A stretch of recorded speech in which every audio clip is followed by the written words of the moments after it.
See though, second race of the day, the first day of the ESL R1 Major here in Munich. The lights are about to come on for the first time in Group B here at the Nürburgring.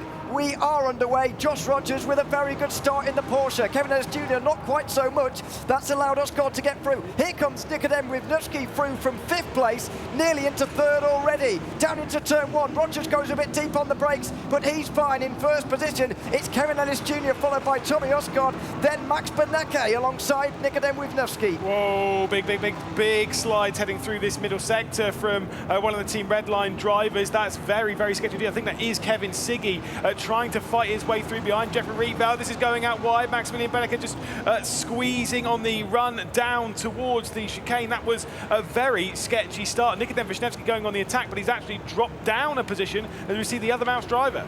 Side by side in the back half of the field, really, as the two REGs try to make up for what was a little bit lower of a qualifying than many were expecting. Toman up to 7th here. Chinchik back to 11th. He's not made progress here early on. That's not good news for the championship since Luke Bennett was 2nd in the Group A. Siggy looks like he's struggling a little bit. He ran wide just coming off of Dunlop, and he was feeling the pressure from Moritz Lerner behind. There's a bit of side-by-side as well. I think that might be between Kaiki Oliveira and Marcel Chinchik, like you say. 11th position at the moment for the RAG Esports MAM, and that is looking very sketchy indeed. Once again, the battle at the front is seeing one driver checking out from the rest of the field, whilst everyone else fights tooth and nail at the moment, as Tommy Osgaard is desperately trying to hang on from a charging pack behind, on board with Nikodem Wisniewski in 5th. Yeah, he's got Benecke behind, then the man we're riding on board with, Nikodem Wisniewski, then there's Rietveld, Toman, Siggy, Lerner, Oliveira, Chinchik, and Murphy as well. They're all here in this fight for 3rd place, coming out through the final chicane and the final turn for the first time in this 8-lap race. Out onto the front straight they will go. It's Osgaard, very much the cork in the bottle. Yeah, certainly so. It's almost as if he's kind of struggling a little bit on speed. Like you say, the top two have cleared out just a touch. Joshua Rogers by nearly 9/10 of a second at the moment in the opening stages. Is there going to be any movement happening? There was a bit of a look there from Maximilian Benecke, though. There's contact as well. Benecke's just tapped the rear end of Tommy Osgaard as they're heading their way through the first corner. And Wisniewski almost close enough to try something to make his way through, but was unable to do so. Down through the Mercedes arena, unfortunately no overtaking able to happen there for Wisniewski, as everybody just concertinaed together, but he will be looking for those opportunities in the future. Osgaard will have a big job on his hands to keep those guys behind him, and you can be sure that he is going to be doing everything in his power to do so as well. As we said, he needs a top 6 today to or in this race, sorry, to stay alive even at this early stage. Yeah, wow, this is very sketchy from some of these. Yuri Toman trying to find some of that early season form he had. Again, he was fantastically consistent in the early stages, but once he lost that, he kind of dropped off the radar a little bit for those at the front. Remember, he was the championship leader for a fair while in the season, and in fact, he did lead by quite a significant margin as well in the earlier stages of the championship. And yet here we are, we find him down the order. He's actually the 3rd of the RAG drivers. Even Haniowski overtook him. Wow, that's a bit brutal from you. To be fair, he was 6th place going into today. Toman, which is not bad at all, as Benecke just runs a little bit wide there. However, yeah, very correct indeed between the three of them. Out through the kink on the back straight, they'll go in towards the final chicane. Rietveld looking at defending a little bit, or attacking, or maybe half and half of both. No moves made in towards the next set of chicane, and as we approach the end of lap 2, it's still the same here in the top 3, although you can feel the tension sort of bubbling here, and it's going to explode at some point, and there's going to be people everywhere. Yeah, absolutely. Like you say, it's going to boil over. Again, every single position are points paying position. Let's see how hard Maximilian Benecke gets on the brakes. Really pushed it in. You saw he kind of pushed it a little bit early, lifted off, and then pushed it again. Again, you're thinking of like the ABS and all that lot, trying to make sure that you're not locking up, that you're not reaching the limit of the ABS as well. As we see, Tommy Osgaard is feeling the pressure. Also, he's probably getting on it quite hard, realising that he's getting too close to Osgaard, backing off a little bit, then pushing it back down, etc., to try and make sure that he's as close to Tommy Osgaard when they leave the corner as possible. And I promise you, he's not actively thinking about that. It's just like it's natural. Whilst you're racing, they've done so much of this. They're just driving. I mean, a lot of the things you do, to be fair, when you are driving in these situations are unconscious. If you were to go around to these drivers and tell them, do you know you do this? They'd probably say, no. you know, because you're doing these unconscious things from time to time. Not so much on the circuit, but it's more how your body's reacting to stuff and how you're twitching and whatever. So, you know, when you're a bit nervous and whatever, you start to do strange things. Yeah, some people do weird things with their mouth. They breathe in. Yeah. Sebastian Job, king of that. Some people lean into corners. I've never seen a man more serious behind the wheel of a car than I did when I saw Rob Wiesenmuller take to the wheel of a vehicle, and it was terrifying. It was. I genuinely thought I was watching Valentino Rossi behind the wheel of a sim. But Joshua Rogers leading by 1.2 seconds. There are tight battles behind, including Moritz Lerner and Kevin Siggy. Side by side between them, it's Lerner on the inside for the second part, which just suggests that Siggy's giving him a run for his money up towards the left-hander there at that chicane. They'll be going side by side into the chicane. Just in the background, they've sorted themselves out of front. They are indeed. It'll be Siggy who stays in front, will he? Well, not really. Free wide even into the final corner as Kaiki Oliveira tries to make his way through into 8th place. 3 wide through the turn as well. Unbelievable respect between the three of them. They'll run down the front straight with Marcel Chinchik trying to get involved. Here we go. And make it 4 wide on the front straight. Absolutely incredible here. 4 wide on the start-finish straight. Kaiki Oliveira trying to move over. Marcel Chinchik trying to get down the inside as they send their way in. The Moritz Lerner driven Mouse car goes out a little bit wide, just about comes out on top in the entire situation, and they still remain side by side through the Mercedes Arena section. The dive down the inside though from Kevin Siggy is still 3 wide. Kaiki Oliveira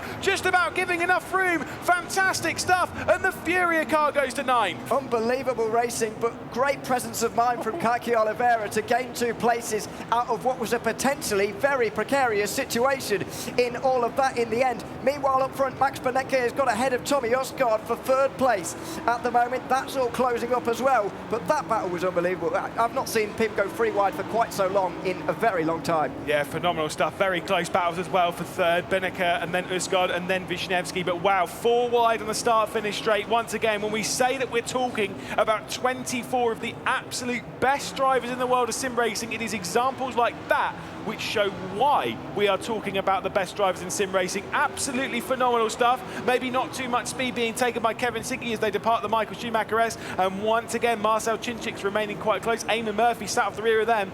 Could have made it 5 wide. Come on, mate. There was space, wasn't there? But, yeah, only just. Kind of. I'm not sure.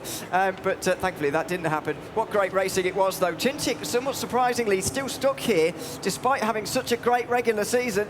He's really struggled to get to grips with this. Down the inside he goes in towards the chicane. It's Siggy round the outside again. This is how he got himself into so much trouble before. And now Eamon Murphy's going to have a go into the final corner. Yeah, Marcel Chinchik's not showing the patience we've seen from the online season. A bit of a squeeze there as well. There's contact between R8G and G2 as they depart the final corner. That was very sketchy indeed, and very nearly Marcel Chinchik went around. Thankfully, he was able to keep control of his car. Eamon Murphy was going for a gap. You can see the pressure on Marcel Chinchik's shoulders as Nikodem Wisniewski's going for something here. He's gone down the inside of Maximilian Benecke. He's gone down the inside of Tommy Osgaard. He's trying to take over 4th position. I think there might have been contact between the Williams and the Mouse there in T1. There certainly was, as Wisniewski was probably trying to go down the inside of the Porsche. He probably broke too late and got into Benecke as well, into turn 1. Side by side they go on the exit of the Mercedes Arena. Both of these guys absolutely pushing it to the very limit. Osgaard stays in front though. 4th place is his for now, but Rietveld and Thoman have now joined in. This race has really kicked off, hasn't it? Group A were not bothered about racing. These guys aren't bothered about doing anything else. No, because they're the ones responding to what Group A has done. Any driver that's lower down in the points, obviously they've seen some points that have been scored. They know how much they need to score in the next one.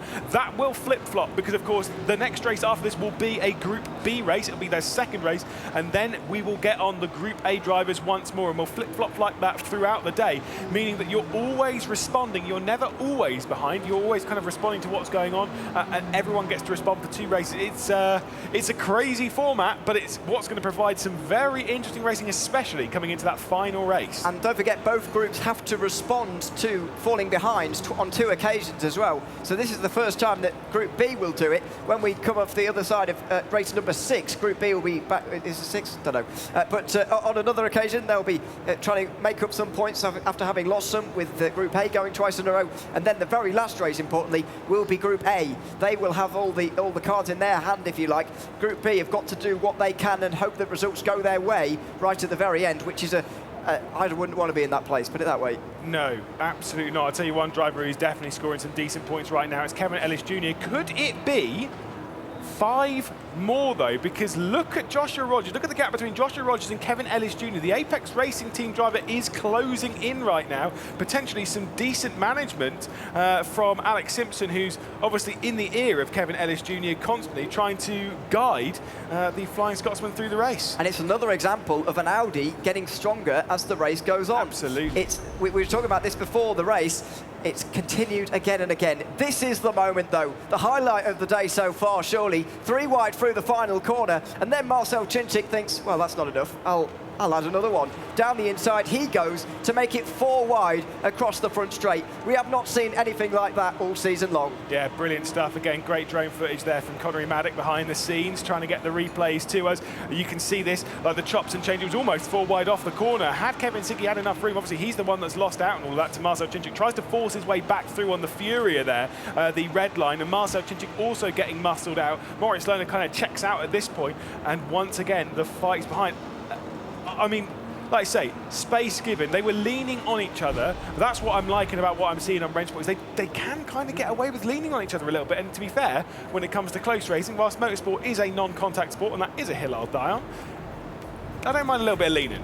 Yeah, absolutely. That was absolutely fine as well. It was really nice racing between them, and we'll be doing very well to see something like that happen again today, or tomorrow as well, around any circuit. Jeffrey Rietveld is under pressure, though, from Jiri Toman in towards the final chicane. Both R8Gs on the move, in fact. Here comes Marcel Chinchik. He can't go through on Kevin Siggy, who has become a rolling roadblock through that final chicane. Oh, there's contact over the rear end as well. R8G trying to work his way through. Kevin Siggy says absolutely not. Categorically a solid no being sent to the nose of the R8G as they leave that final corner. Eamon Murphy's quite close. This isn't the only tight battle on circuit, though. Jeff Rietveld, Jiri Toman also remain quite close, as well as that closing gap back from Joshua Rogers to Kevin Ellis Jr. Here comes Marcel Chinchik, though, the Hungarian sensation, trying to send his way around the outside. And Eamon Murphy with a costly mistake. Wow, he managed to pull it up to the apex. I think there was only a brush between them. I absolutely thought we were going to have a bit of wee bowling there.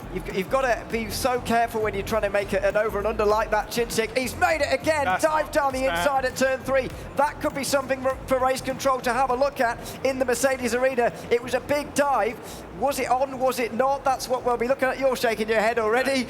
You don't think that was on? That was not on, but I will say I think Chinchik knew that wasn't on because he didn't go through. If he'd have thought that was on, right foot would have been down, he would have been passing. You said many times in the past, Chinchik knows when to make these aggressive moves as well. He is a smart driver, and right now you've got to say this is a time he needs to make a move because he's losing so many points right now. Yeah, he's hemorrhaging them, but I would say that now's actually too late. We've only got 2 laps left of this race. Here's the battle for the race lead. Kevin Ellis Jr. I mean, these two were separated by 5 thousandths of a second in qualifying. They're not separated by much more than that in the race. We're going to see a drag race towards the line, potentially. Let's see what Kevin Ellis Jr. can do. Phenomenal stuff from the Apex Racing Team driver. Yeah, he's driven so well in this race. Does need to here today. He's 15 points below the cut line as of right now. He'll be scoring 20 here. He'll move himself just up above that for now, but that's going to change a whole load of times over the course of the day. These two are close in towards the final chicane. So are Rietveld, Toman and Lerner in that battle for 6th place. I've got to say, by the way, have you seen which rigs Joshua Rogers and Kevin Ellis Jr. are on? Because you can see in the background of Joshua Rogers here, you can see Ash Vanderlei, who stood behind probably the 2 drivers that might well win this race. Hedging their bets. It's between Rogers and Ellis Jr. They are next to each other. They are side by side on the rigs, on the stage, and they could well be side by side on the track as well, fighting for the first win in Group B. Jiri Toman here getting close to Rietveld again, but seems a little bit reluctant to make this move. Oh, there's a mistake. Here we go. Wisniewski's actually off the road here as well. There it is. He's got a penalty for causing a collision as well as Toman briefly goes through. Rietveld back down the inside in the BMW down towards turn 3. He'll have that place again. Here comes Moritz Lerner trying to get through on both of them. The 2 Audis will be side by side out of 4. Goodness me, what's happened in this race? It's all kicked off. Wisniewski down to the rear end of the field. Like you said, there was an issue for Jeff Rietveld there. He went out a little bit wide. Still, Moritz Lerner is unable to get his way through as they head through the likes of Ford and Valvoline. Could Moritz Lerner fight his way through in this one? Jiri Toman giving a little bit of a bump to the rear end of the other Audi R8.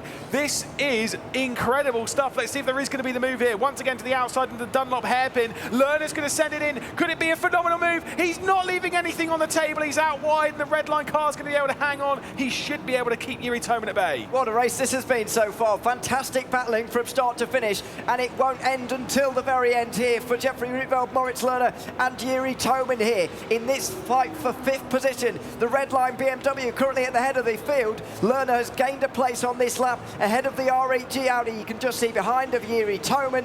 It was a good overtake through the Mercedes arena, in fact, but he's not going to be let down lightly here. Yuri Toman has got a good exit towards this final chicane. I'm not sure if he's close enough. I don't know if he's really willing to make this lunge either. He's having a look. He's reluctant to go down the inside. Meanwhile, out front, it's Josh Rogers who comes round the final corner, and the second race of the day will go to the Australian. It's Josh Rogers for Porsche Coanda who takes the second race at the Nürburgring, just ahead of Kevin Ellis Jr. He got pole position.